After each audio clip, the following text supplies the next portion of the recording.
The silence that follows David up the stairs is not empty, it is heavy. Filled with the dust of 30 years and the creaking of floorboards that seem to protest his very presence, I stand frozen in the center of the kitchen. My hand still gripping the edge of the counter until my knuckles turn the color of old parchment. Now that he is gone, the adrenaline that was holding me upright begins to recede, leaving behind the raw, jagged reality of my body. The pain in my side wakes up. It is not a dull ache. It is a sharp, biting sensation, as if a serrated knife is being slowly twisted between my 4th and 5th ribs every time I inhale. I take shallow breaths, sipping the air like hot tea, trying not to expand my lungs too far. I look down at my chest, beneath the high collar of my floral blouse. I am wrapped in an old ace bandage I found in the back of the bathroom cabinet. It is tight, restricting, and necessary. It is the only thing holding my shattered dignity together. I move toward the sink, my slippers shuffling on the linoleum. The sound is pathetic. It is the sound of an old woman who has been beaten in her own sanctuary. You know, that specific kind of cold that settles into a house when the love has leaked out of the windows. It is not a temperature you can fix with a thermostat. It is a spiritual chill. This house was not always like this. George built this place with his own hands. 2 years before David was born, I remember the smell of fresh pine and wet varnish. I remember how the sunlight used to flood into this kitchen, catching the dust motes dancing in the air like tiny fairies. We used to measure David's height on the doorframe of the pantry. The pencil marks are still there, climbing higher and higher. A ladder of hope that stopped abruptly when he turned 18 and decided he was too big for this small town. I run my fingers over those marks now. They feel like scars in the wood. Big man, George used to say, ruffling David's hair. You are going to be a big man, Davy. George never saw the monster that grew into that big man's body. He died thinking his son was merely lost, not corrupted. I envy George, his ignorance. I look around the kitchen. The wallpaper is peeling in the corners, curling away from the wall as if trying to escape. The faucet drips. Plink, plink, plink. It is the heartbeat of a dying house. Above me, the pipes groan. A heavy thud echoes through the ceiling, followed by the sound of rushing water. David is taking a shower. He is washing away the smell of the dive bar, the sweat of his gambling. And perhaps he thinks he can wash away the sin of striking his mother. I imagine the water running over his skin, hot and cleansing. He has the luxury of forgetting. I do not. Every movement is a reminder. I reach for the heavy bag of flour on the top shelf to begin the crust for the apple pie. My arm trembles. The weight of 5 pounds feels like 500. As I lift it, a spasm of agony shoots through my torso, so intense that my vision blurs with white spots. I gasp, dropping the bag. It hits the counter with a soft explosion, sending a cloud of white powder into the air. I grip the counter, teeth clenched, waiting for the wave of nausea to pass. I will not cry. I cannot cry.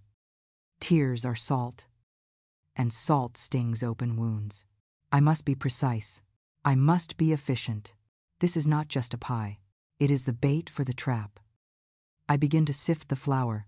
The motion is repetitive, soothing, back and forth, back and forth. My mind drifts to the picture of George in the hallway. He is wearing his sheriff's uniform, his chest puffed out, a smile of easy confidence on his face. He believed in the law. He believed that right and wrong were black and white, clearly defined lines that no decent man crossed. I wonder what he would say if he saw me now, plotting against his son. Would he call me a traitor, or would he be the one to handcuff David? I feel a pang of guilt, sharp and familiar. I am a mother. My biological imperative is to protect my child, even from himself. For years, I did exactly that. I covered his debts. I lied to his teachers. I lied to the neighbors. I lied to myself. I thought my love could fix him. I thought if I just cushioned his falls, he would eventually learn to stand. But I was wrong. My softness did not heal him. It crippled him. It taught him that there are no consequences. It taught him that he could break things and people, and I would be there with the glue. The water upstairs stops. The sudden silence is more terrifying than the noise. I hear his heavy footsteps moving from the bathroom to his bedroom. He is getting dressed. He is putting on his mask. He will come down here soon. Smelling of my husband's old cologne, wearing a crisp shirt I ironed for him.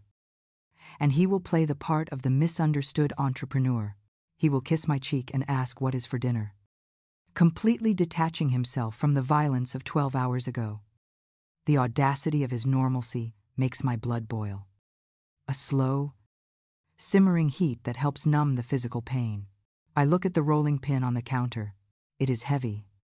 Solid maple. For a fleeting second, a dark, intrusive thought crosses my mind.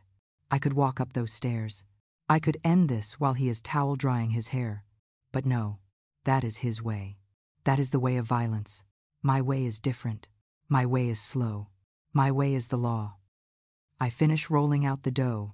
It is perfect, smooth, cold, and compliant. I place it into the ceramic dish, crimping the edges just the way George liked it. My hands are moving on autopilot, but my eyes are drawn to the floor near the refrigerator. The morning sun has shifted, and a beam of light illuminates a small, dark stain on the linoleum that I missed when I was scrubbing at dawn. It is a drop of blood. My blood. It is dried and brown, shaped like a teardrop. It is the only physical proof left in this kitchen of what happened. I stare at it, and the room seems to spin. The smell of apple and cinnamon fades, replaced by the metallic tang of fear and the scent of stale alcohol. The memory of last night does not walk in through the front door. It crashes through the ceiling. I am no longer standing in the bright morning light. I am back in the dark, trembling in my nightgown, watching the man I gave birth to turn into a stranger. That small, rusty drop of blood on the linoleum expands, swallowing the morning light until I am back in the suffocating darkness of 11 hours ago. It was raining last night. A cold, relentless drizzle that tapped against the window pane like nervous fingers. I was sitting in my armchair, the one facing the driveway, knitting a scarf I knew no one would wear, just to keep my hands from trembling. I heard his car before I saw it. The engine roared up the street. Too fast. Too loud. The sound of a machine being pushed beyond its limits. Then came the screech of tires on the wet asphalt. A sound that tore through the quiet neighborhood like a scream. My stomach dropped. It wasn't the clumsy arrival of a drunk. It was the frantic arrival of a man being hunted. The headlights swept across the living room wall, blinding and harsh, like a prison searchlight looking for an escapee. I didn't move to the door. I stayed in my chair, holding my breath, listening to the heavy slam of the car door and the wet slap of running footsteps against the pavement. The front door flew open, hitting the wall with a violence that shook the picture frames. David stood there, framed by the stormy night, dripping wet. He didn't look like my son. He looked like a cornered animal. His eyes were wide, bloodshot, and darting around the room as if the walls were closing in on him. He smelled of stale gin and that sharp, acrid scent of panic sweat. "Where is it?" he rasped, not even acknowledging me as a person, just an obstacle. He didn't wait for an answer. He strode past me, his muddy boots leaving dark streaks on the carpet I had vacuumed that morning. "David," I whispered, standing up, my knees popping. "David, what is wrong?" He ignored me. He went straight to the sideboard where I kept the household cash jar. He grabbed it, upending it onto the table. Quarters and dimes scattered like hail, rolling onto the floor. "Change, that's it," he spat, sweeping the jar onto the floor. It shattered. The sound was like a gunshot in the small room. "I need real money, Ma." Now, he turned to me, and for the first time, I saw the true depth of his desperation. He was vibrating with it. I need 4,000. Tonight. I took a step back, clutching the knitting needles to my chest. I don't have that kind of money. David, you know that. I lied. He knew I lied. His eyes narrowed, stripping away the veneer of the loving son. Don't lie to me. He growled, stepping closer. He towered over me. The surgery, the heart thing. I know you cashed out the insurance policy. I saw the letter. My heart hammered against my ribs. A frantic bird trapped in a cage. He had been snooping. He had been waiting. That is for my operation, I said, my voice trembling but firm. If I don't have that surgery? The doctor said. He cut me off with a laugh that had no humor in it. You're old. Ma, you've lived. I have people who are going to break my legs if I don't pay them by midnight. Do you understand my legs? He spun around and marched toward the hallway, toward my bedroom. A cold spike of terror drove through me. That was my sanctuary. That was where George and I had slept for 40 years. No, I said, louder this time, dropping the knitting and rushing after him. David, you cannot go in there. He didn't stop. He kicked the bedroom door open. The room was dark, illuminated only by the street lamp outside. He began tearing the room apart. He pulled out the dresser drawers, dumping my neatly folded clothes onto the floor. He swept the perfume bottles off the vanity. The smell of lavender and shattered glass filled the air. I stood in the doorway, paralyzed by the violation. This wasn't just robbery. It was a desecration of my privacy, of my dignity. He was destroying the mother he claimed to love, to feed the demon he had become. Then he stopped. He looked at the bed, the old mattress where I hid the things that mattered most. He lunged for it. David, please, I screamed, grabbing his arm. It was like grabbing a tree branch in a hurricane. He shook me off effortlessly. With one heave, he flipped the heavy mattress up. There it was, the thick, brown manila envelope taped to the underside of the box spring. Written on it in my shaky handwriting were the words, Heart Surgery Fund, do not touch. He didn't even read it. He saw the thickness of it. He saw the salvation for his gambling debt. He ripped it free, the tape tearing with a screeching sound. Found it, he muttered, clutching the envelope like a trophy. I looked at his hands, the same hands I used to hold when he crossed the street. Now they were the hands of a thief stealing his mother's heartbeat. I lunged at him again, grabbing the corner of the envelope. That is my life. David, you are killing me, I cried out, holding on with a strength born of pure terror. He looked down at me, and his eyes went cold. The struggle was brief and humiliatingly one-sided. I held onto that envelope with the desperate strength of a woman who knows she is holding her own expiration date in her hands. David did not strike me with a closed fist. That would have required passion, or perhaps anger. Instead, he simply decided that I was an obstruction. He yanked his arm back with the indifferent strength of a man clearing brush from a path. The momentum lifted me off my feet. I was weightless for a terrifying second, a rag doll tossed aside by a petulant child. My fingers slipped from the smooth paper, and I fell backward. I did not land on the soft mattress or the carpet. I fell toward the corner of the heavy oak altar where I kept George's ashes and his folded flag. The sound of the impact was not loud. It was a wet, dull thud as my side collided with the sharp wooden edge. Then came the dry, sickening snap of bone giving way. It sounded like a dead branch stepping on a winter forest floor. The air left my lungs in a single, agonized whoosh. I crumpled to the floor, my vision going white at the edges. A sharp, hot agony exploded in my chest, radiating outward like liquid fire. I tried to inhale, but my body refused. It felt as though a spear had been driven through my side. I curled into a ball, clutching my ribs, my mouth opening and closing in a silent scream. Above me, the floorboards creaked. David stood there. He was silhouetted against the hallway light, a towering, faceless shape. He held the envelope in his hand. He tapped it against his palm. Tap, tap, tap.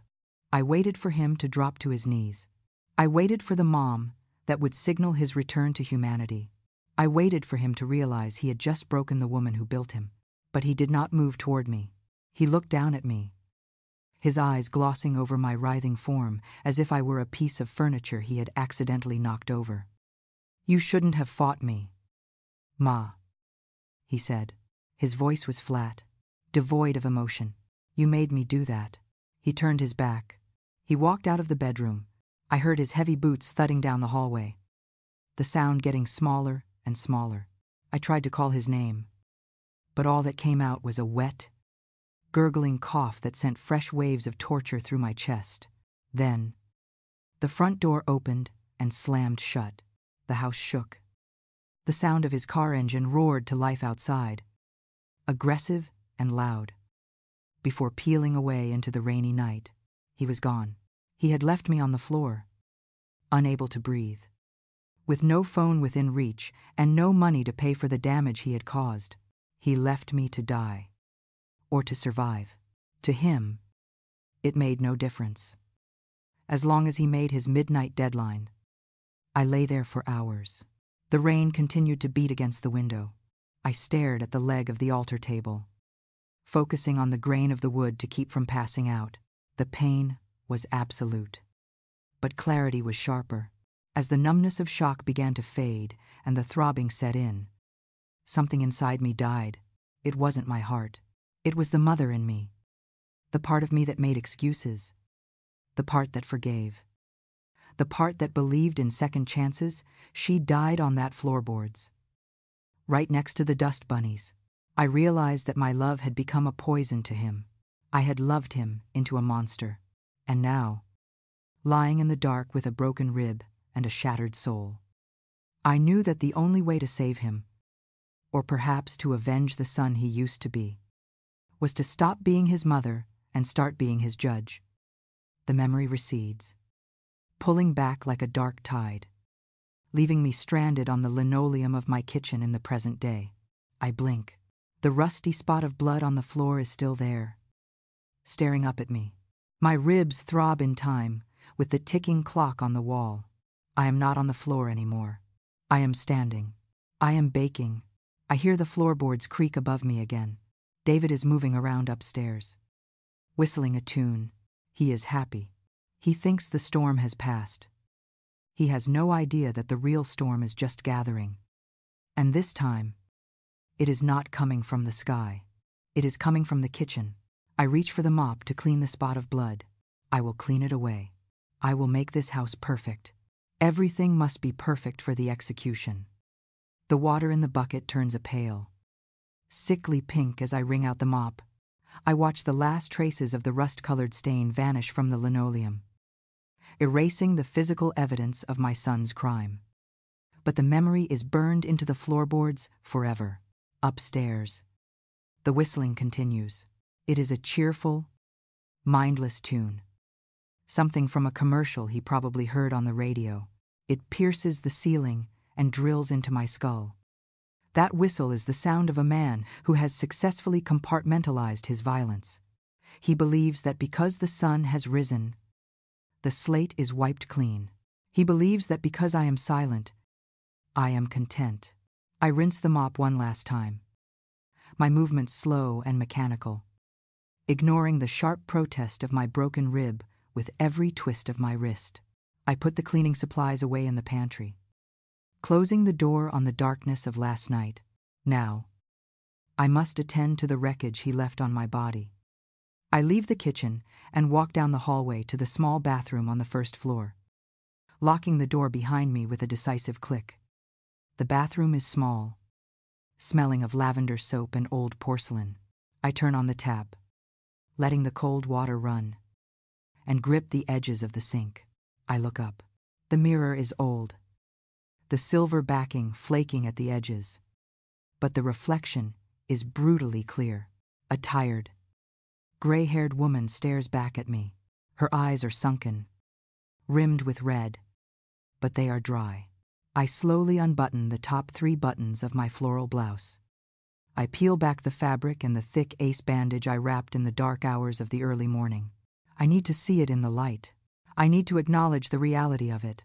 The bruise starts just below my collarbone and spreads down my right side like a poisonous bloom.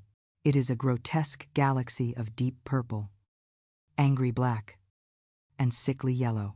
It is the color of a storm. I trace the edge of the mark with a trembling finger. The skin is hot to the touch. This is not just an injury. It is a signature. David wrote his name on my body in the language of violence. You did this. I whisper to the reflection, not to David, but to myself.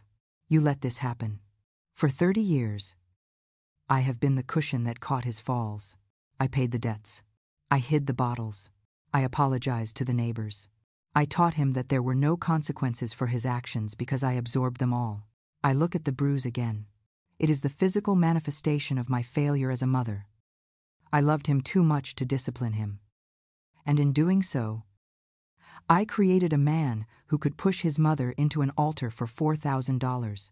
The woman who stood in this bathroom yesterday, the woman who hoped and prayed and forgave, she died on the floor last night. The person staring back at me now is not a mother. She is a witness. She is a prosecutor. And tonight, she will be the executioner. I do not feel hate. Hate is hot and messy. I feel a cold. Absolute clarity. The surgery fund is gone. My health is compromised, but I have one last duty to perform. I have to stop him. I begin the transformation.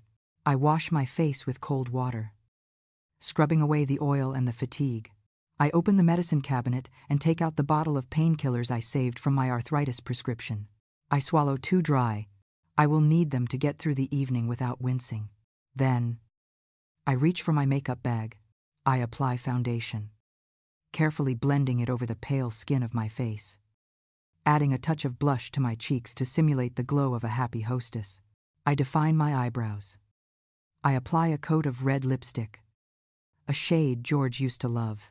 It looks like war paint. I button my blouse all the way up to the chin, hiding the bandage, hiding the truth. I walk to the bedroom closet, careful not to look at the empty spot where the mattress was overturned, and pull out my best navy blue dress. It is stiff, formal, the kind of dress one wears to church or to court. I struggle into the dress, the fabric tight against my injured side. But I do not stop. I zip it up. I smooth the skirt. I look respectable. I look dignified. I look like the perfect, loving mother preparing a birthday feast for her only son. No one looking at me would guess that beneath the silk and the powder, I am holding my own broken bones together with willpower and bandages. I open my jewelry box and take out the string of pearls George gave me for our 25th anniversary.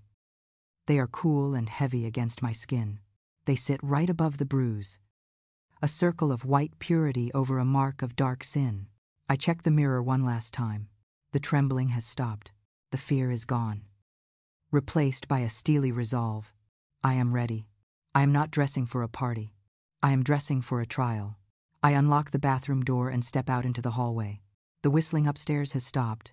He is coming down. David stops at the bottom of the stairs, his hand resting casually on the newel post. The smell of his aftershave wafts into the kitchen, a sharp, artificial scent of pine that fails to mask the underlying odor of stale tobacco. He looks me up and down, his eyes widening slightly at the sight of the navy dress and the pearls glowing against my throat. A slow, satisfied grin spreads across his face. He interprets my appearance exactly as I knew he would. He thinks this is an act of contrition. He believes I have dressed up to please him, to honor his birthday, to make amends for upsetting him last night. Wow, Ma, he says, walking into the room with a swagger that makes the china rattle in the cabinet. You look expensive. Is that the dress you wore to Dad's funeral? The question hangs in the air, cruel and oblivious. He grabs a slice of cucumber from the cutting board and pops it into his mouth, chewing loudly. Classy. Sarah is going to love this. It shows you respect her. I do not answer him. I cannot answer him. If I open my mouth, I might scream. And screaming is not part of the plan. Instead, I turn my attention to the large metal mixing bowl on the counter. It is filled with 3 pounds of raw ground beef and pork. The meat is cold, pink, and grotesque under the kitchen lights. I crack 2 eggs into the bowl. 1, 2. They break with a wet snap. I plunge my clean hands into the mixture. The sensation of the cold, slimy meat squeezing through my fingers makes my stomach churn. But I do not stop. I begin to knead. I squeeze the meat. Mixing it with the onions and the breadcrumbs, it feels violent. It feels like I am crushing something living. I imagine this is what David feels when he hurts people. The power of it, the control. But I am not destroying. I am creating. I am making his favorite meal. Meatloaf. A heavy, dense block of meat that will sit in his stomach like a stone when the handcuffs click shut. David leans against the counter, watching me work. He seems fascinated by the violence of the preparation. You know, he says. Picking at a piece of loose laminate on the countertop, I was thinking, after this deal with Sarah's dad goes through, I'm going to get you a maid. You shouldn't be doing this heavy lifting. He says it with such conviction. He actually believes his own fantasy. He has stolen my life savings to pay a gambling debt. Yet he stands here promising me servants. It is a level of delusion that borders on insanity. I reach for the chef's knife. It is 8 inches of high-carbon steel, sharpened to a razor's edge just yesterday. The light catches the blade, flashing a warning. David does not flinch. He trusts me. That is his mistake. I begin to chop the bell peppers. The knife hits the wooden board with a rhythmic, percussive sound. Chop, chop, chop. I am severing the connections. I am cutting away the excuses. Why did you invite Bill? Though David asks again, his voice dropping a little. The name bothers him, even in his arrogance. The law makes him itch. He's always looking at me like I'm going to steal the silverware. I pause the knife mid-air. I look at the pile of diced red peppers. They look like drops of blood. Bill is your godfather. David, I say, my voice steady and cool, like the surface of a frozen lake. He has known you since you were in diapers. I thought he would like to see how much you have grown. I turn my head slowly to look at him. Don't you want him to see the man you have become? David shifts uncomfortably, avoiding my gaze. He shrugs, trying to shake off the unease. Yeah. Sure. Whatever. As long as he doesn't bring up the past. He pushes off the counter. I'm going to go have a smoke on the porch before they get here. Keep the food coming. Ma. He walks out the back door, the screen door slamming shut behind him with a rattle. I am alone again with the meat and the knife. The silence rushes back in, bringing the pain with it. My side is throbbing with a dull, heavy ache that syncs with my heartbeat. I take a deep breath, wincing as the bandage constricts my ribs. I lift the heavy mass of meat and shape it into a loaf in the glass baking dish. I smooth the top, covering the imperfections. I pour the red glaze over it. It looks like a wound. I open the oven door. A blast of heat hits my face, dry and intense. It reminds me of the fires of hell the preacher talks about. I slide the dish onto the rack. I set the timer for 60 minutes. 1 hour. That is all the time he has left as a free man. The timer begins to tick. Tick. Tick. Tick. It is the countdown to his judgment. I close the oven door and wipe my hands on a towel. The red glaze stains the white cotton. It looks like I have just committed a murder. In a way, I have. I have just killed the hope that my son will ever change. I move to the window above the sink, careful not to let the edge of the counter press against my bruised ribs. Outside, the evening sky is turning the color of a bruised plum, dark and purple, matching the marks on my skin. David stands on the porch, his back to me. I watch the smoke from his cigarette curl up into the cold air. It rises in a lazy, gray spiral, disappearing into the branches of the old oak tree. He leans against the railing with a slouch that suggests he owns the world. Or at least, that he owns this house. He flicks the ash onto the hydrangeas I planted with his father. He does not care that they are dying. He does not care about anything that does not serve his immediate hunger.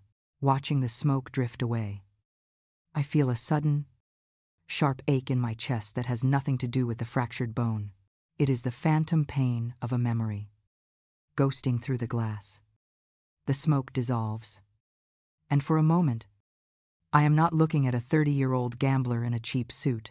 I am seeing a 10-year-old boy in grass-stained denim shorts. It was the summer of '95. The heat was oppressive. A wet blanket that sat on the town for weeks. I had come down with terrible bronchitis, my chest rattling with every breath. We had no extra money that month. The factory had cut George's hours. I remember lying on the sofa, too weak to cook, listening to the drone of a lawnmower outside. It went on for days. The sound was relentless. I thought it was the neighbors. But then, the back door opened.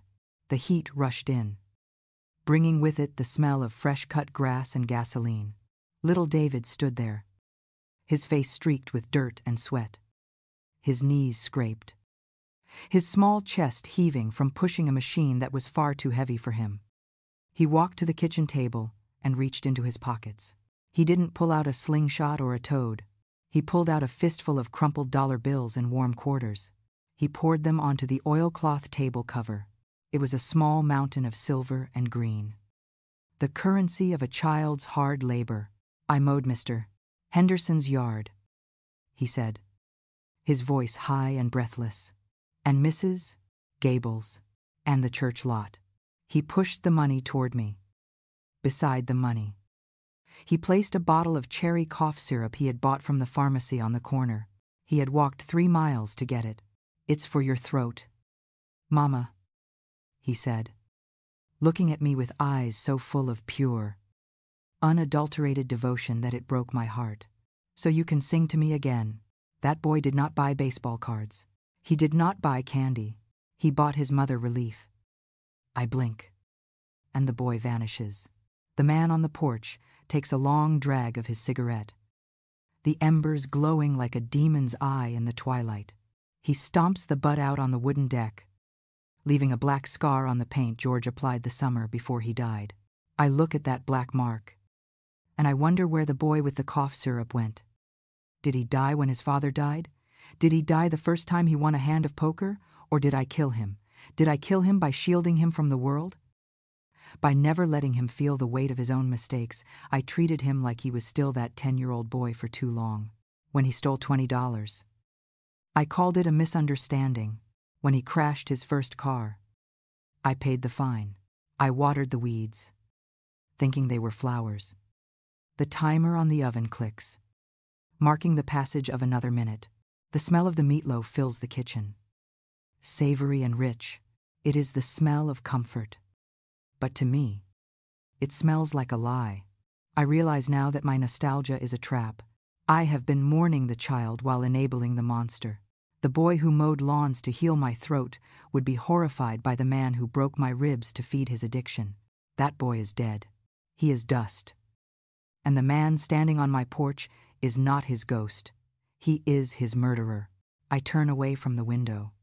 I cannot afford to look at him with love anymore. Love is what got me thrown into an altar. Tonight, I must look at him with the cold, impartial eyes of the law. I pick up the oven mitts. It is time to check the meat. It is time to see if it is done. The screen door slaps shut, cutting off the chill of the evening air. David steps back into the warmth of the kitchen, rubbing his hands together. He brings the smell of the cold and the smoke with him. A sharp, intrusive scent that clashes with the aroma of the baking meatloaf. He does not return to the counter to help. Instead, he wanders toward the hallway that leads to the living room. Stopping in front of the built-in oak bookshelf George installed the year he made detective, David reaches out and picks up the heavy crystal trophy sitting on the middle shelf. It catches the overhead light, fracturing it into a dozen tiny rainbows on the wall. State Debate Champion. 2008. He reads aloud, his voice thick with a self-congratulatory warmth. He runs his thumb over the engraved letters of his own name. He is not looking at the dust I missed on the shelf. He is looking at the only version of himself he recognizes: the winner, the prodigy, the golden boy. I watch him from the island, my hand resting protectively over my bandaged side. The sight of him holding that trophy drags me back to that auditorium 15 years ago. It was a sweltering Tuesday in June. The air conditioning had broken, and hundreds of parents were fanning themselves with programs. But when David took the podium, the room went silent. He stood there in his blue gown, the gold sash of the valedictorian draped over his shoulders like royal vestments. He looked like a young senator. He spoke about integrity and the burden of the future with such eloquence that Mrs. Miller in the front row wept openly. I remember gripping George's hand, my heart swelling so large I thought it would burst. We looked at each other and we knew. We just knew that our son was destined for greatness. He had a full scholarship to the university. He had the charm of a diplomat and the mind of a scholar. The world did not just open its doors for David, it took the hinges off. But standing here now, watching him smirk at his reflection in the crystal, the pride turns into a sour, curdled feeling in my stomach. It is a specific kind of nausea that comes from realizing the waste of it all. David was not a victim of circumstance. He was not born into poverty that forced him to steal. He was not beaten into submission by a cruel world. He was given everything. He was given a foundation of solid rock. And he chose to take a sledgehammer to it because he found the work of building too tedious. He wanted the penthouse without climbing the stairs. He dropped out of college not because it was too hard, but because he found he could make easier money playing online poker in the dorms. He traded his brilliance for cunning. He traded his integrity for a quick score. He is not a tragic figure. He is a vandal who destroyed a masterpiece because he was bored. Those were the days. Ma, David says, placing the trophy back on the shelf. Slightly off-center. I could talk my way out of anything back then. He chuckles. A low, arrogant sound. He turns to look at me, his eyes gleaming with the memory of his own cleverness. He thinks his ability to manipulate is a talent, a gift to be cherished. He does not see it as the defect that it is. He does not see that the boy who gave that speech about integrity is now a man who assaults his mother for gambling money. I need a drink, he announces, moving toward the liquor cabinet, assuming the role of the master of the house. Do we have any of Dad's good whiskey left? He asks it casually, as if he hasn't already pawned George's watch and his wedding ring. I look at him, and the last vestige of pity evaporates. I used to tell myself that he was lost, that he was struggling to find his footing in a harsh world. But looking at him now, reaching for the bottle with the same hand that pushed me last night, I see the truth. He is not lost. He is exactly where he chose to be. The tragedy is not that he failed. The tragedy is that he did not care enough to succeed. I turn back to the oven. There is a bottle on the bottom shelf, I say, my voice devoid of warmth. Help yourself. Let him drink. Let him numb his senses. He will need the anesthesia when the gavel finally falls. The amber liquid splashes into the heavy crystal tumbler, the sound distinct and sharp against the hum of the refrigerator. David does not measure the pour. He fills the glass 3 fingers deep, swirling it until the ice cubes clink against the sides like chimes. He takes a long, shuddering sip, his eyes closing as the burn hits his throat. When he opens them, they are glazed with a toxic mixture of alcohol and self-pity. He leans back against the counter, gesturing with the glass as if he is addressing a jury that has already ruled against him. You know what the problem is, Ma, he starts, his voice taking on that whining, nasal quality I have come to loathe. It's this town. It's small. It chokes you, a guy like me. With my vision, I need room to breathe. But every time I try to make a move, Something pulls me back. Bad luck. Bad timing. It's always something. He takes another drink, wiping his mouth with the back of his hand. I stand by the stove, stirring the glaze for the meatloaf, watching the steam rise. I do not interrupt him. I do not remind him that he lost his first job in the city because he stole from the register. Not because the town was too small. I do not remind him that he lost his apartment because he gambled away the rent money. Not because of bad luck. Listening to him now, I realize that David has constructed a fortress of excuses so thick that reality cannot penetrate it. He is the eternal victim. In his mind, he has never made a mistake. He has only been wronged. It is a terrifying delusion. It means he is incapable of change because he believes there is nothing to fix. He sees himself as a martyr crucified by a cruel world. When in reality, he is the one holding the hammer and nails. And Dad, he continues, his voice dripping with false reverence. He never understood. He was a cop. He saw everything in black and white. He didn't get that the world is gray. Ma, you have to bend the rules to survive. If he had just loaned me that startup money back in 10, I would be a millionaire by now. But no, he had to be principled. David spits the word out like it tastes of vinegar. I grip the wooden spoon tighter. I remember that startup. It was a pyramid scheme. George knew it. I knew it. But back then, when David cried and begged, I was the one who slipped him $500 from the grocery jar. I thought I was helping him save face. I was wrong. I was paying for his denial. Every time I paid a debt he incurred. I robbed him of the lesson he needed to learn. I cushioned his fall so many times that he forgot what the ground feels like. I look at him. Really look at him. I see the lines of dissipation around his mouth. The softness of a man who has never done a day of honest labor in a decade. I created this. I am the architect of this disaster. My silence was not patience. It was permission. My forgiveness was not love. It was an eraser that wiped away his sins so he could write new ones. The guilt washes over me. Colder than the winter rain. It settles in my gut. Heavy and permanent. But unlike David, I will not make excuses. I will not blame the town or the bad luck. I accept my role. I fed the beast. And now, I must be the one to starve it. A sharp buzz vibrates on the counter. David's phone lights up. He glances at the screen. And his demeanor shifts instantly. The slouch vanishes. He stands up straighter, clears his throat, and puts on a voice that is smooth, confident, and utterly fake.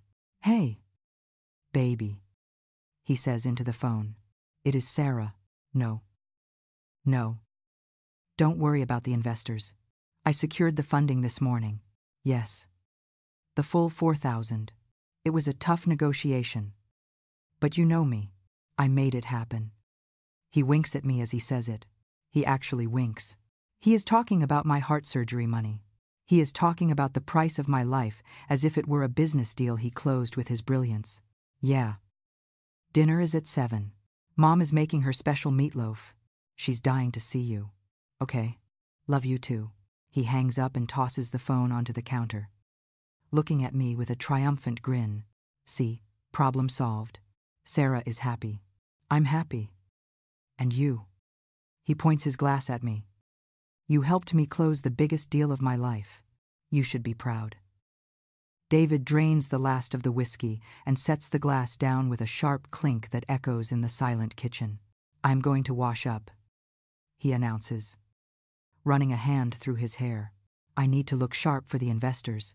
I mean, for Sarah. He chuckles at his own slip of the tongue. A sound that grates against my nerves like sandpaper. He walks out of the kitchen, his footsteps heavy and confident on the stairs. I wait. I stand perfectly still, clutching the edge of the granite countertop, listening. I hear the bathroom door upstairs close. I hear the lock click. It is the sound of my temporary freedom. I am alone. The house is quiet, save for the hum of the refrigerator and the rhythmic ticking of the oven timer. I take a deep breath, fighting the sharp stab of pain in my side. I cannot rest yet. The stage must be set. I move to the dining room. It is a formal space, rarely used since George passed away. The air here is still and smells of lemon polish and dust. I open the bottom drawer of the china cabinet and pull out the Irish linen tablecloth. It is heavy, starched, and blindingly white. I shake it out over the long mahogany table. The fabric snaps in the air, a sound like a whip cracking, before settling slowly over the wood. It looks like a shroud. I smooth out the creases with the palms of my hands. Back and forth, back and forth. I am erasing the imperfections. I am preparing a clean surface. This table has seen 30 years of Thanksgiving dinners and Christmas breakfasts. Tonight, it will see a trial. My eyes drift to the oil painting of the lighthouse hanging above the sideboard. It is slightly crooked. I do not straighten it. I know exactly what lies beneath the canvas. There is a hole in the drywall, the size of a fist. It happened 5 years ago. David had come home angry after losing a bet on a football game. He didn't hit me that night. He hit the wall. He punched through the plaster and the lath, screaming until his voice broke. I remember the white dust coating his knuckles. I remember trembling as I swept it up. I didn't call the police. I didn't kick him out. I went to the store the next day and bought that painting to cover the hole. I hid his violence behind art. I hid his rage behind a lighthouse. That hole is still there, rotting in the dark, just like his soul. I realize now that every time I covered a hole, I dug a deeper one for myself. I turn back to the task at hand. I open the velvet-lined chest where I keep the sterling silver. These pieces were a wedding gift from my grandmother. They are heavy, cold, and unforgiving. I take out 3 forks, 3 knives, and 3 spoons. I polish them with the edge of my apron until they shine like mirrors. I place them on the table with surgical precision. The knife blade faces inward, toward the plate, toward the accused. I measure the distance between the fork and the plate with my thumb, just as my mother taught me. Order, discipline, rules. These are the things David mocks. And these are the things that will bind him tonight. I walk to the sideboard and pick up the heavy silver candlesticks. I place them in the center of the table. I do not put flowers in the vase. Flowers are for celebrations. This is not a celebration. I strike a match and light the tall white tapers. The flame flickers, casting long, dancing shadows against the walls. The room looks solemn. It looks like the nave of a church before a funeral mass. I reach into my pocket and touch the bottle of painkillers. I take one out and swallow it dry. I need my mind sharp, but I need my body to function. Finally, I reach into the other pocket and touch the crumpled, empty manila envelope. The evidence. I do not put it on the table yet. That is the final piece of the puzzle. I hear water running through the pipes in the walls. David is washing his face. He is washing away the dirt. But he cannot wash away the truth. The table is set. The court is in session. The doorbell chimes. It is a cheerful, 2-note sound. A ding-dong that feels obscenely bright in this house of shadows. The sound hangs in the stagnant air of the hallway, vibrating against the dark wood paneling. I take a shallow breath, bracing my ribs against the corset of bandages, and walk toward the door. My reflection in the hall mirror is brief and ghostly, a woman in a navy dress with too much rouge and eyes that have seen too much. I unlock the deadbolt. It slides back with a heavy thud. I turn the brass knob. The cold night air rushes in, smelling of wet pavement and dead leaves, carrying with it the scent of expensive perfume. Sarah stands on the porch. She is a vision of softness in a beige cashmere coat and leather gloves. Her blonde hair is perfectly coiffed, untouched by the wind. She holds a bottle of wine in one hand and a small, beautifully wrapped gift in the other. She looks like a porcelain doll that has never been dropped. "Mrs. Miller," she says, her voice light and melodic. "It is so good to see you. You look lovely." She steps inside, bringing the energy of the outside world with her. She kisses my cheek. Her skin is cold and smooth. She smells of vanilla and hope. I flinch slightly at the contact. Not because of her, but because my body has forgotten how to receive a touch that is not intended to hurt. "Hello?" "Sarah," I say, my voice sounding rusty. "Come in. Come out of the cold." I take her coat. It is heavy and soft. I hang it on the rack next to David's old varsity jacket. The contrast makes my stomach turn. Her coat belongs to a woman with a future. His jacket belongs to a boy who peaked at 17. Sarah looks around the entryway, her eyes bright and trusting. She does not see the dust I missed on the baseboards. She does not feel the tension radiating from the walls. She sees a quaint, rustic home. She sees a charming mother-in-law. She sees a life she wants to marry into. "I hope I'm not too early," she says, handing me the wine. It is a Pinot Noir. Expensive. David said 7. But I just couldn't wait to give him his present. She glances at the stairs, her face glowing with anticipation. I look at her. Really look at her. She is 26. She comes from a good family. She has a degree in art history. She has no idea that the man she loves is a parasite who sees her not as a partner, but as a host. For a second, a fierce, protective instinct flares up in my chest, hotter than the pain in my ribs. I want to grab her by her cashmere shoulders. I want to shake her. I want to whisper, "Run, child. Run before he breaks your spirit like he broke my china. Run before you end up taping your ribs in the dark." My mouth opens slightly. The warning is there, sitting on my tongue, tasting of ash. But I close my mouth. If I warn her now, she won't believe me. David is too good at the game. She needs to see the monster herself. She needs to see the mask slip. "David will be down in a minute," I say instead, my voice steady. "Why don't you go into the dining room? I have set the table." Sarah smiles, oblivious to the war raging behind my eyes. "Oh, you are such a dear, Mrs. Miller. David is so lucky to have you."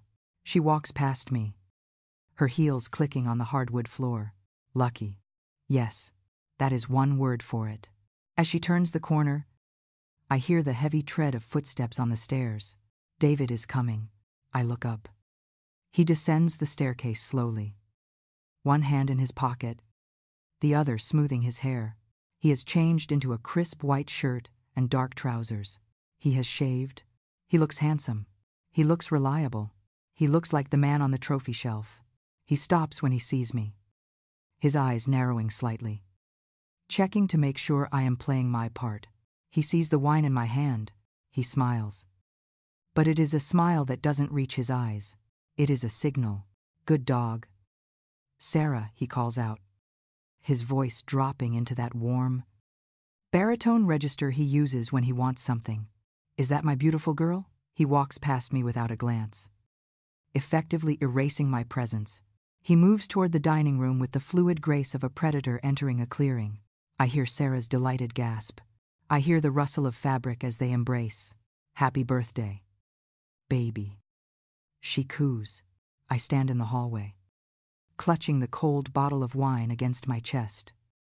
I am the invisible stagehand in their romantic play, but they do not know that I am also the director, and the final act is about to begin. I turn and walk toward the kitchen to get the meatloaf. The timer has stopped ticking. It is time to serve. I lift the heavy ceramic dish from the counter, the heat radiating through the oven mitts and warming my cold hands. The meatloaf sits in the center, glistening under the kitchen lights, surrounded by roasted potatoes that look like stones. It smells delicious, a savory aroma of garlic and thyme that masks the metallic scent of my own fear. I take a deep breath, steeling myself against the sharp protest of my fractured rib, and walk toward the dining room. My footsteps are silent on the rug, allowing me to approach them like a ghost. David and Sarah are sitting close together at the head of the table. He is holding her hand, his thumb stroking her knuckles with a tenderness that makes my stomach turn. He is leaning in, whispering something that makes her giggle. A light, tinkling sound that belongs in a romantic comedy. Not in this house of secrets. They look like the perfect couple on a magazine cover. He is the handsome provider. She is the adoring partner. I am the only one who sees the strings. I am the only one who knows that the hand holding hers is the same hand that shoved me into an altar less than 24 hours ago. I just told them, David says, his voice booming with false confidence as I set the dish down on the trivet with a heavy thud. I said, look, you want innovation, you want vision, then you invest in David Miller. I didn't take no for an answer. Sarah, I fought for us. He looks up at me as he says it, his eyes challenging me to contradict him. He is rewriting history in real time. He is taking the theft of my surgery money, the money that was supposed to keep my heart beating, and turning it into a story of business acumen. He is wearing my trauma like a badge of honor. Sarah looks at him with wide, worshipful eyes. You are amazing. David. She breathes. I knew you could do it. My dad is going to be so impressed. I pick up the carving knife. The blade is long and silver. I look at David. He flinches. Just for a fraction of a second. Before recovering his composure. He knows what this knife can do, but he doesn't know what I am going to do with it. Dinner is served, I say. My voice flat and monotone. I do not smile. I do not play the part of the doting mother anymore. I take my seat at the foot of the table, opposite David. The distance between us is only 6 feet of mahogany, but it feels like a canyon. I pick up the bottle of wine Sarah brought and pour a glass for her, then one for David. The red liquid swirls in the crystal, dark and rich, to new beginnings. Sarah says, raising her glass. David raises his, a smug grin plastered on his face. To success? He adds. I do not raise my glass. I place my hands on the table. Palms down. The silence in the room stretches, becoming thin and brittle. David shifts in his chair. He senses the change in the atmosphere. He senses that the air has grown heavy, charged with an electricity he cannot identify. Ma, he asks, his brow furrowing. Aren't you going to toast? Ding dong. The doorbell rings again. A sharp, intrusive sound that shatters the fragile tension in the room. David jumps.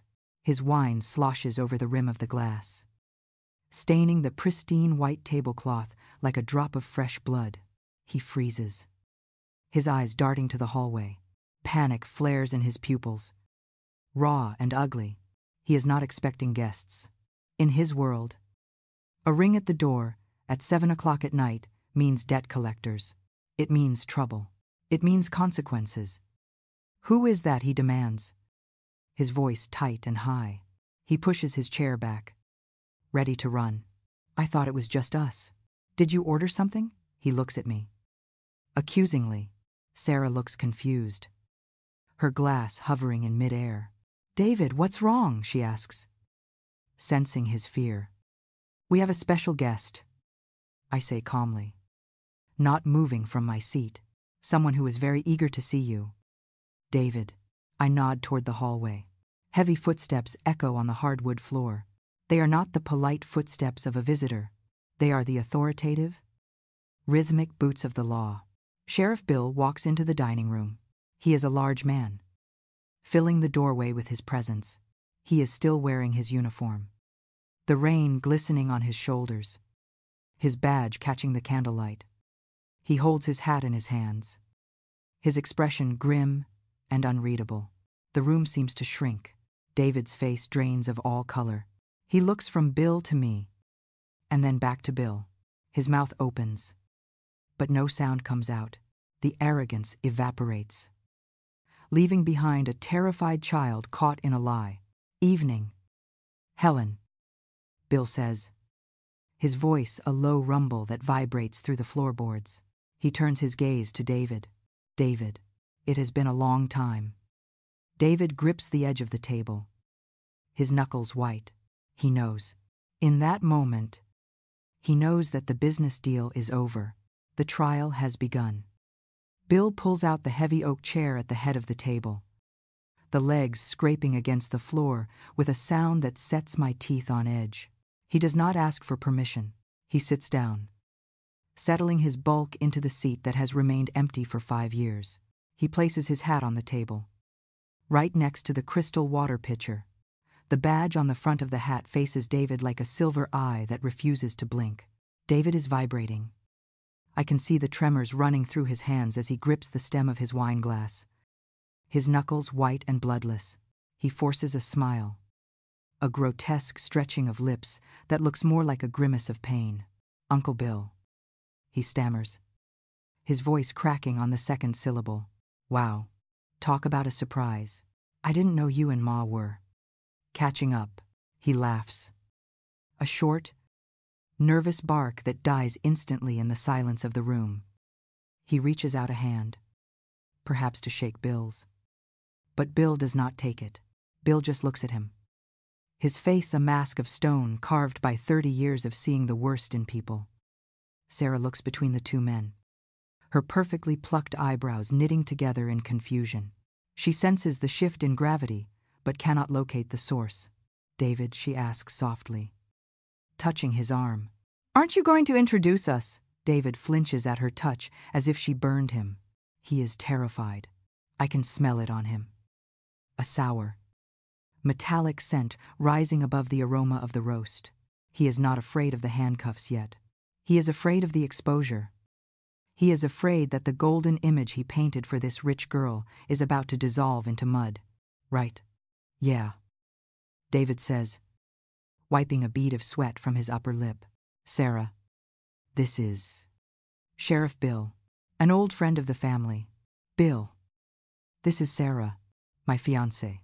He says the word fiancée with a desperate weight, using her as a shield. He thinks Bill won't attack him if he is holding a hostage. Bill turns his head slowly to look at Sarah. His expression softens, just a fraction. "Pleasure to meet you, ma'am," he says, his voice deep and gravelly. "I worked with David's father. George was a good man, a man of the law." He turns his gaze back to David, and the softness vanishes.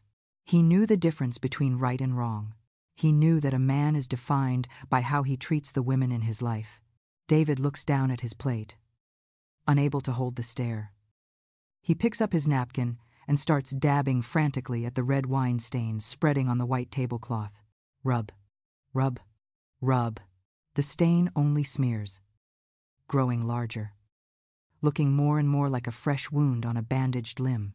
"So, David," Bill continues, leaning back in the chair, the wood creaking under his weight, "your mother tells me you closed a big deal today. $4,000. That is a lot of money for a young man in this economy." I stand up. It is time. I pick up the carving knife and the heavy serving fork. The metal feels cold and righteous in my hands. I walk to the side of the table. "I will serve," I announce quietly. I plunge the fork into the center of the meatloaf. Steam rises, hot and savory.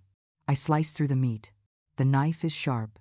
It cuts through the crust and the soft interior with a wet, shearing sound. Slice, slice, slice. I place a thick slab of meat on Bill's plate, then Sarah's. Finally, I move to David. He looks up at me, his eyes pleading. "Don't do this." His eyes say, "Not in front of her." I look at him, and I feel nothing. The mother in me is dead.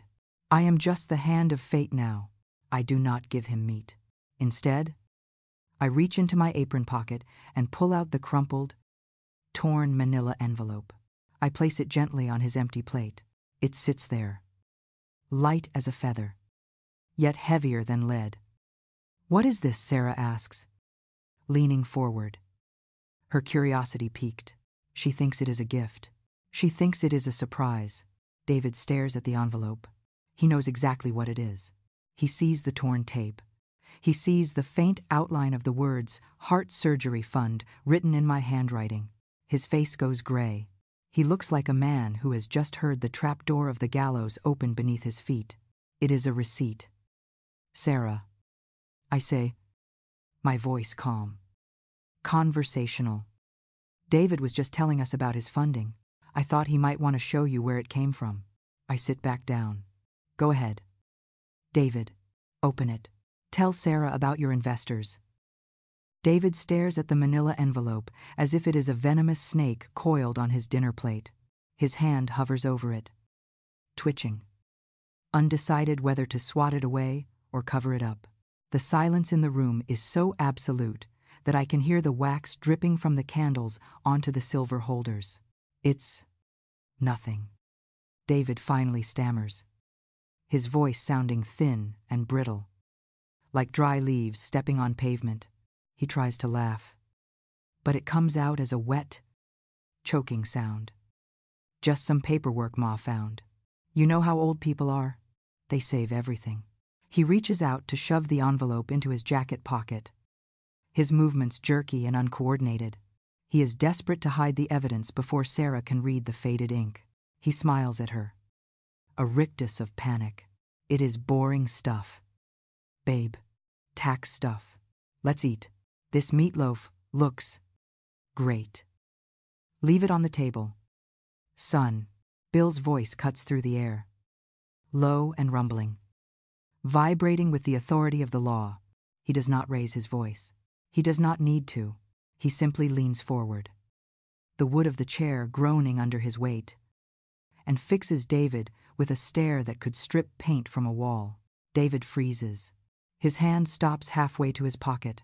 Excuse me, David asks, trying to summon a shred of indignation, but failing miserably. This is a private, family matter. Bill. I don't think Bill cuts him off. It became a public matter when a report was filed this afternoon regarding a domestic assault and grand larceny at this address. The words hang in the air, heavy and suffocating. Assault, larceny. These are not words that belong at a birthday dinner. They are words that belong in a cage. Sarah drops her fork. It hits the china plate with a sharp clatter that makes everyone jump except me.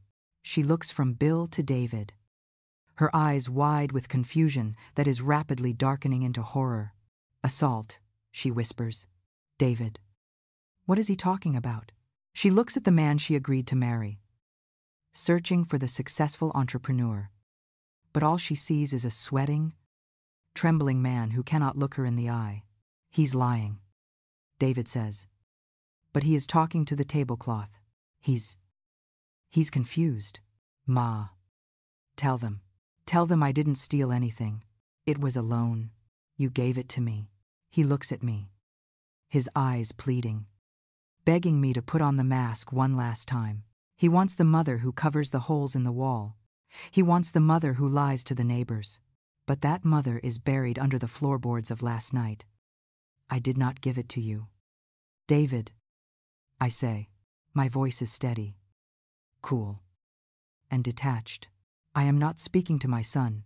I am testifying. You came in at 11 o'clock at night. You smelled of gin. You tore apart my bedroom. Sarah reaches out and picks up the envelope. David tries to stop her, but Bill clears his throat. A warning growl that keeps him pinned to his chair. Sarah turns the envelope over. She reads the writing. Heart surgery fund. She looks inside. It is empty. She looks at David, and I watch the love in her eyes curdle into disgust. It is a slow, painful transformation. This is for her heart. Sarah says, her voice trembling. You told me you had investors. You told me you closed a deal. She stands up, her chair scraping backward.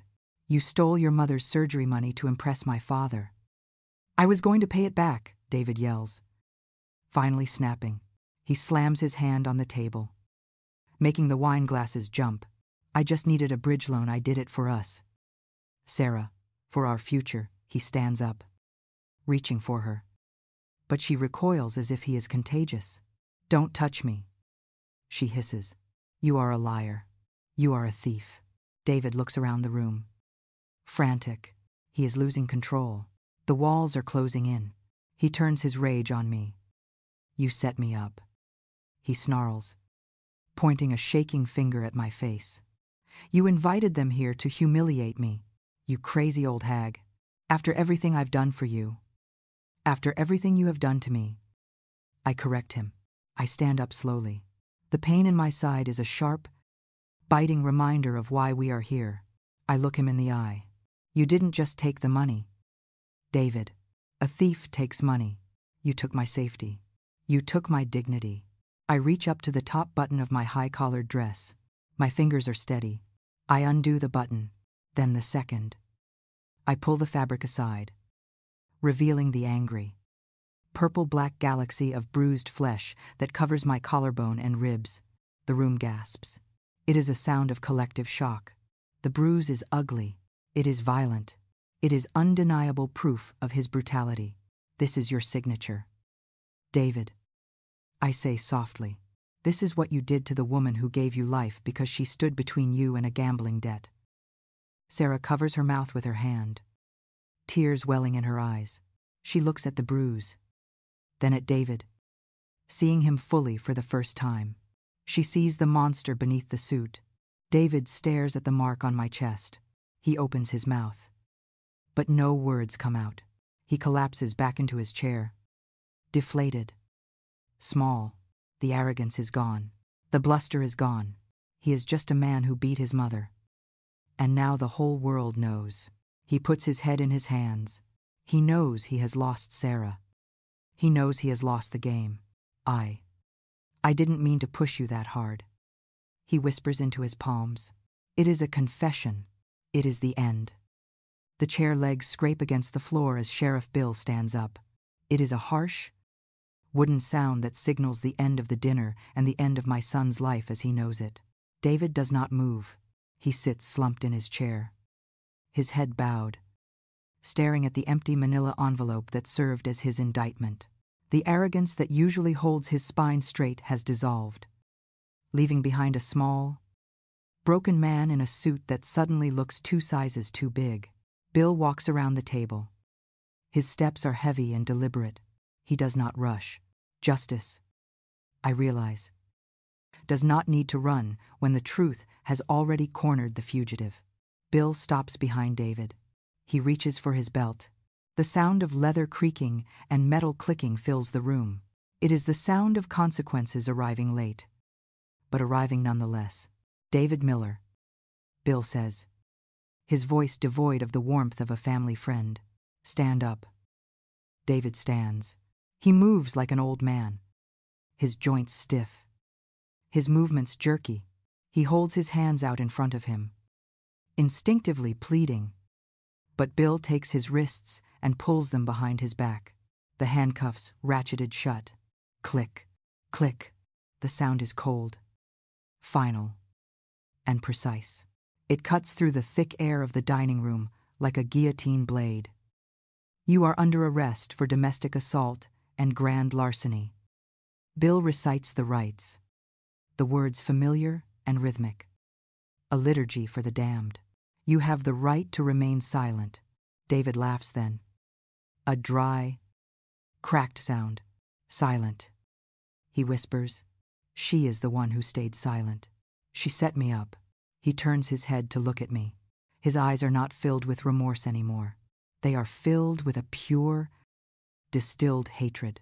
The mask has fallen completely, and the face beneath is ugly with spite. You think you won, David hisses, spit flying from his lips as Bill begins to march him toward the hallway. Look at you. You are old. You are broken. Who is going to take care of you now? Huh? Who is going to fix the roof? Who is going to bury you?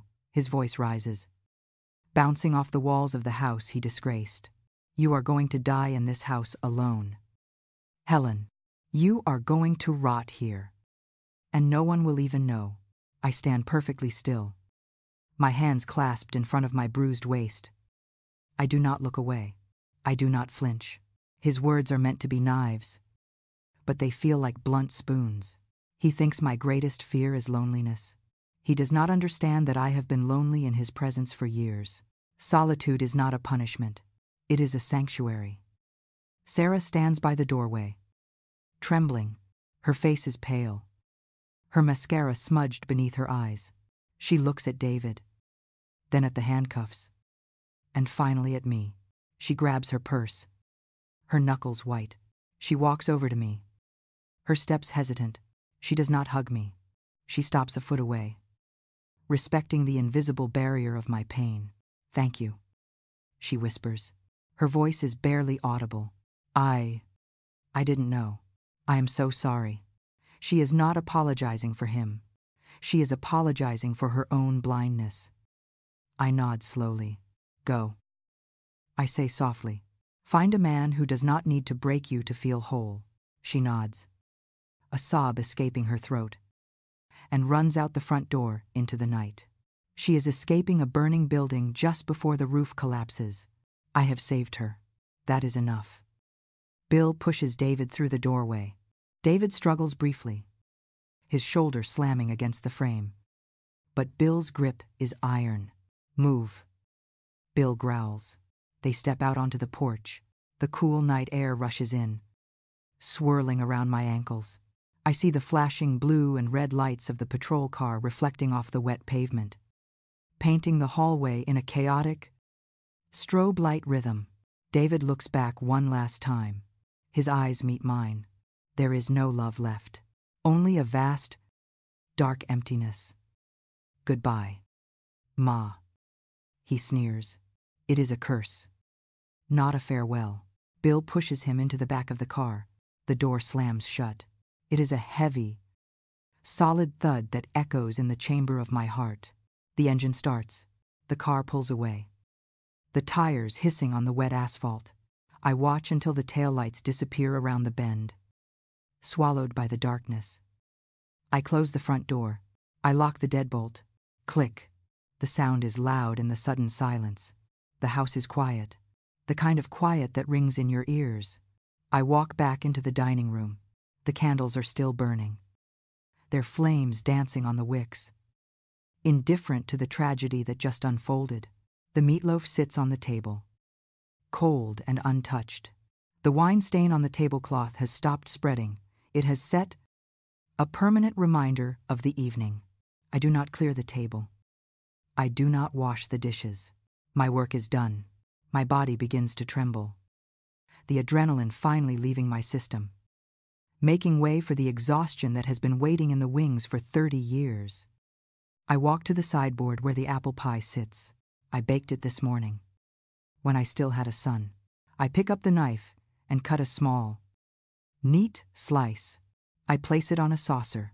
I sit down at the head of the table, in the chair Bill vacated, the seat of the judge. I pick up a fork and take a bite. The crust is flaky. The apples are sweet and tart, seasoned with cinnamon and nutmeg. It tastes of autumn. It tastes of memory. I chew slowly, feeling the sugar dissolve on my tongue. A single tear leaks from my eye, tracking hot and slow down my cheek, over the powder and the rouge, until it reaches the corner of my mouth. I taste the salt. I swallow. The house is empty. The money is gone. My ribs are broken. My son is in a cell. But as I sit here in the dim, flickering light, listening to the wind rattle the window panes, I realize something. I am not afraid. The monster is gone. I eat the cake. It tastes like grief. But for the first time in a very long time, it does not taste like fear.